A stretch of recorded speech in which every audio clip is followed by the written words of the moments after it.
Well, guys, I am back, and it's another guitar day. Today is this beautiful in its own way Charvel custom shop. Look at those crown head tuners. Oh yeah. The only thing I don't care about this is, I don't know if this is accurate or not. I always grew up with the big disc string retainers, not this fly Fender style, but maybe that was the case. But anyway, this is one of the original and very few Sunburst Music Zoo Charvel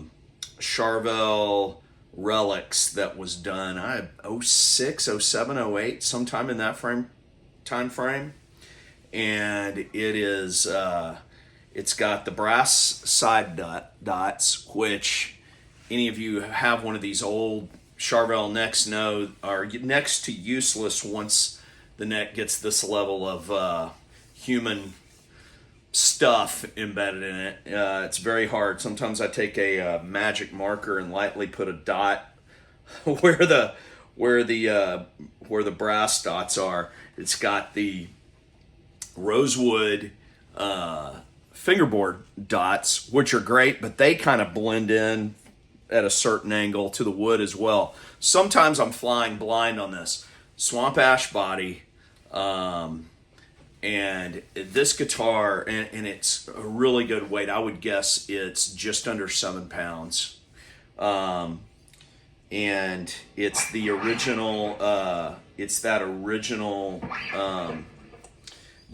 profile, to where it's not the speed profile that's become popular now with Charvels. It's the more of the, but it's not a fat neck by any means either. It's just very comfortable, kind of a somewhere between a C and a D, but it feels great. And this guitar sounds good. I'm playing through the Metroplex again today. Well, I was on the Bogner, but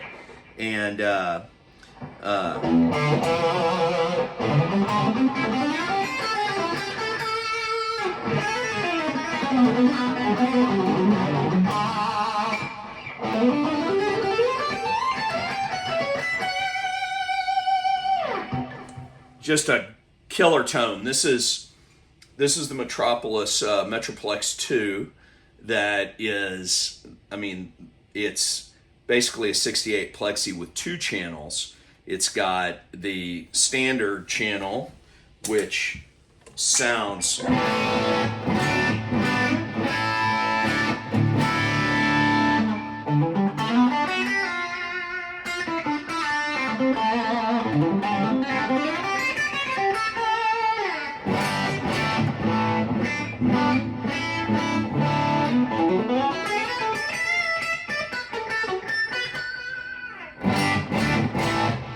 just that warm.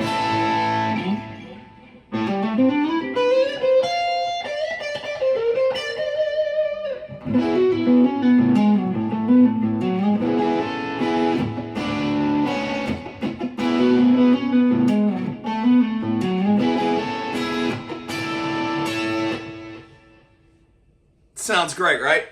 That's the regular regular channel, and then if you guys are total gearheads, Eddie Van Halen had a 68, serial number 12301. So these are called 12,000s. And that particular one had from the factory, it looks like a 50 as opposed to a 25 middle pot, and then subsequently I think had a fat cap put in it. And that's this spec. Come on.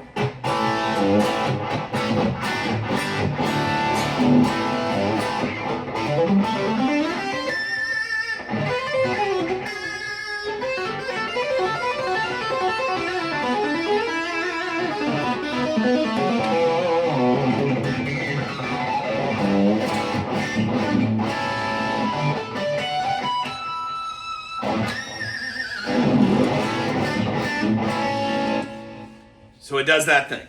But anyway, this guitar does it especially well because it's very similar to Frank. I mean, there's a big argument about whether or not the Frank was truly Northern Ash or just Ash.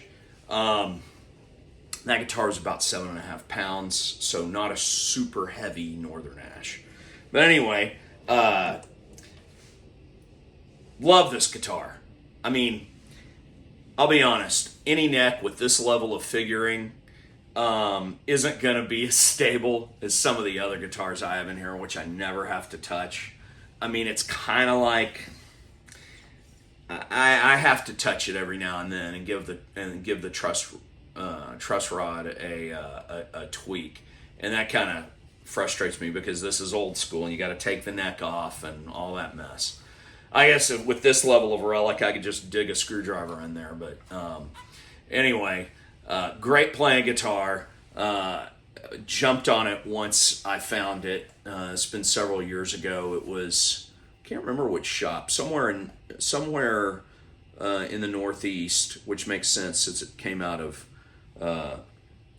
Music Zoo originally. Now they came with DP100 and I don't know, PAF Pro something in here. I took those took those out, and this is a Pinnacle from Jalen Pickups, which is Alnico 2. It's very similar to the Frankie pickup that came in the pickups that were signed in Relic that went in the the Fender Frank Relics guitar. This is basically that re-engineered. It sounds very much like that once Ed went to hotter and hotter pickups, but this is like an Alnico 2 version of a JB, but with a little bit more offset coils, so it keeps the brightness instead of being honky.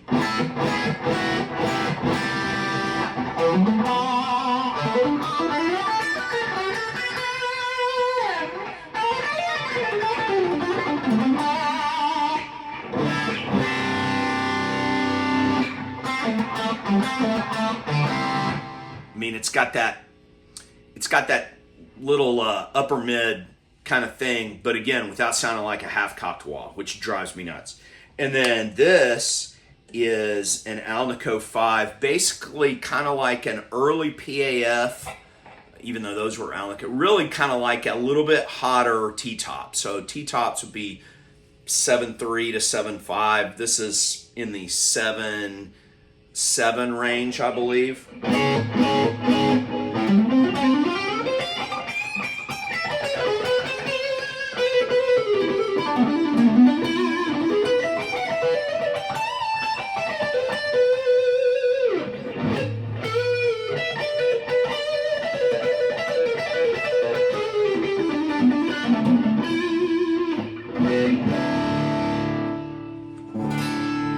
Cleans up nice. And I'm in, very low volume here because this amp will get loud.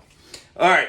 So anyway, wanted to show you this. We've been doing kind of a tour of my guitars, and 2007, somewhere in there, 2008, Music Zoo, Charvel Custom Shop, Relic Special. I don't think, somebody told me there's only a handful of these in Sunburst. I have not seen another one, and it's lovely. I love it. Oh, didn't show you the back. Got the big brass block in there. I had to do that. When I got this guitar, it was not in great shape. I think it sat in a case for a long time. Had the wrong Floyd. It didn't have the right bar. It had like some Korean aftermarket bar in. So I put a new bar. Got it all set up really nice. Anyway, thanks for watching.